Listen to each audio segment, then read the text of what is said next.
Guess what? Let's find out.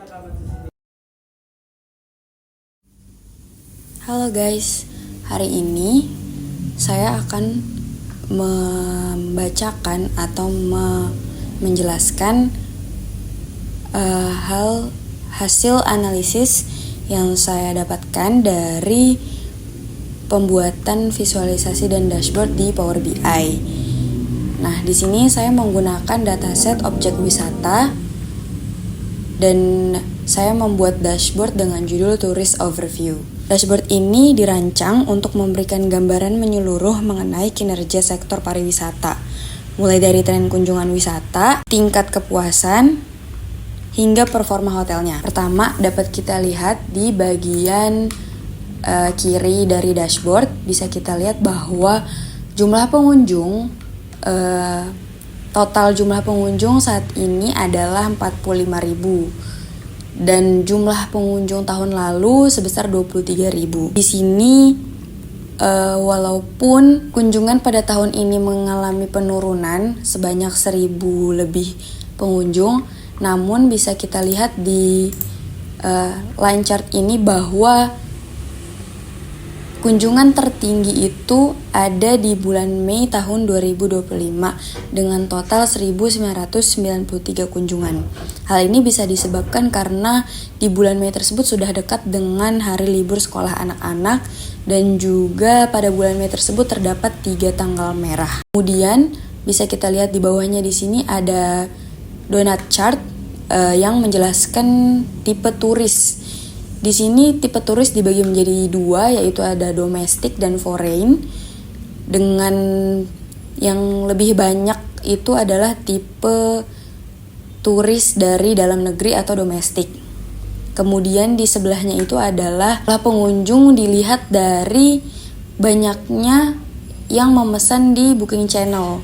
Kita lihat di sini yang paling banyak itu adalah online travel agent dengan jumlah 20.104 booking atau kunjungan.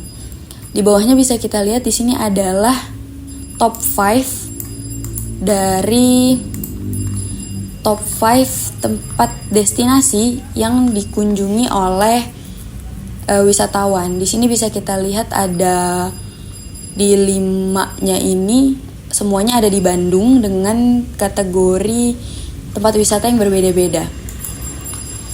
Lalu jika ingin kita lihat total pengeluaran yang dikeluarkan oleh wisatawan berdasarkan provinsi. Di sini bisa kita lihat ada bubbles. Ini menunjukkan top 5 provinsi dengan total spend terbanyak dari wisatawan. Di sini bisa kita lihat ada Jawa Barat, kemudian ada Yogyakarta, ada Bali dan Jawa Timur. Satu lagi itu adalah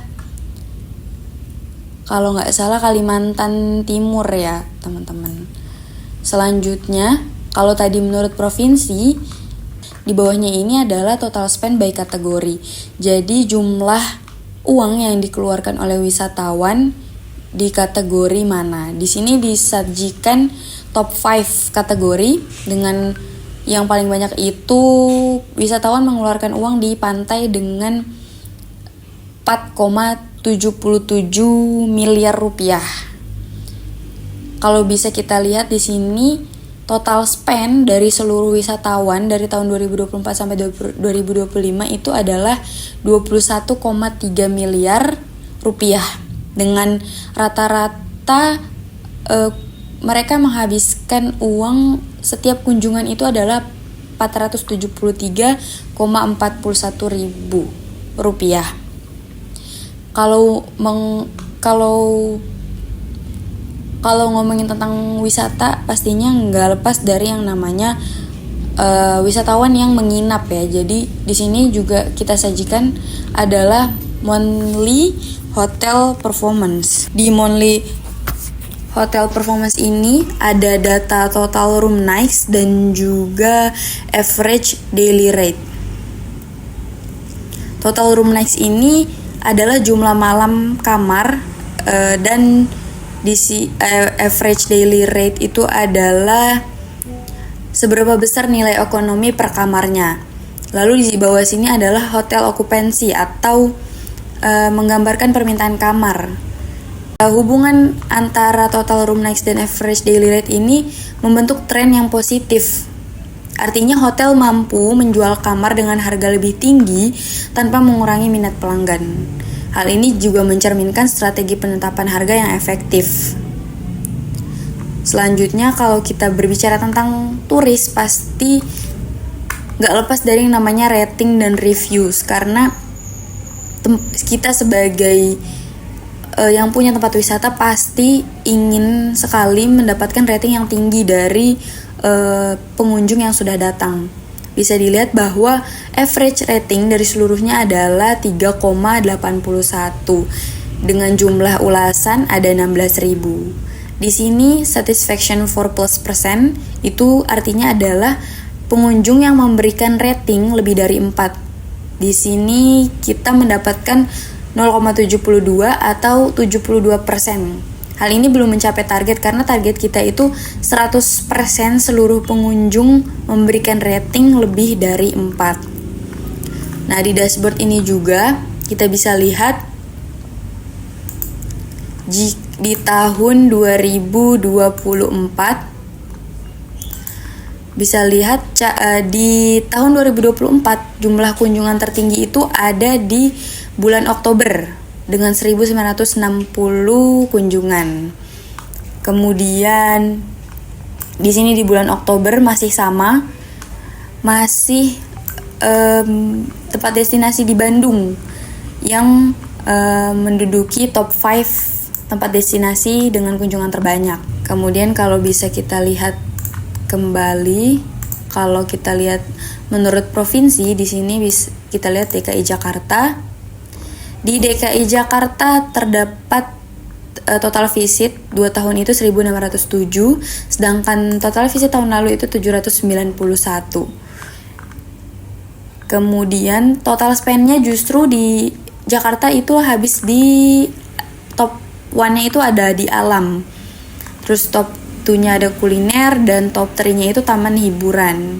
Dengan total spend itu 706,79 miliar. Di sini kalau di Jakarta aja hotel okupansi persennya dalam bentuk persennya itu 0,17%. Dan satisfaction 4+%-nya di sini 0,71 ya. Nggak berbeda jauh sih. Kalau average ratingnya juga nggak beda jauh, 3,79. Selanjutnya kita lihat di kategori. Wisata alam. Wisata alam itu paling tinggi ada di bulan Oktober tahun 2024. Kemudian di sininya top 5-nya berubah. Top 5 wisata alam itu ada di Bandung, Medan, Jakarta. Kemudian total spend-nya itu sekitar 3,3 miliar rupiah dengan total average ratingnya itu 3,84. Selanjutnya coba kita lihat kalau menyesuaikan dengan tipe customer-nya. Kita lihat customer mancanegara paling tinggi itu ada di bulan Desember tahun 2024. Hal ini mungkin dikarenakan karena liburan tahun baru. Jadi kebanyakan turis mancanegara berkunjung ke Indonesia. Mereka paling banyak membooking menggunakan OTA atau online travel agent, dan kategori dengan total spend terbanyak itu masih di pantai. Kemudian coba kita bandingkan dengan domestik. Pengunjung domestik justru malah ramai di mulai bulan Mei tahun 2025 dengan total spend masih di pantai 3,89 miliar rupiah. Jadi untuk dashboard ini kesimpulannya adalah dashboard ini menunjukkan tren yang positif pada jumlah wisatawan dan pengeluaran. Meskipun tingkat kepuasan masih dapat ditingkatkan. Informasi ini dapat membantu pemangku kepentingan pariwisata dalam menentukan strategi promosi, peningkatan layanan, serta pengelolaan destinasi secara lebih efektif. Sekarang sudah tahu kan bagaimana cara membaca visualisasi dashboard yang benar? Tunggu konten-konten menarik selanjutnya ya. See you next time.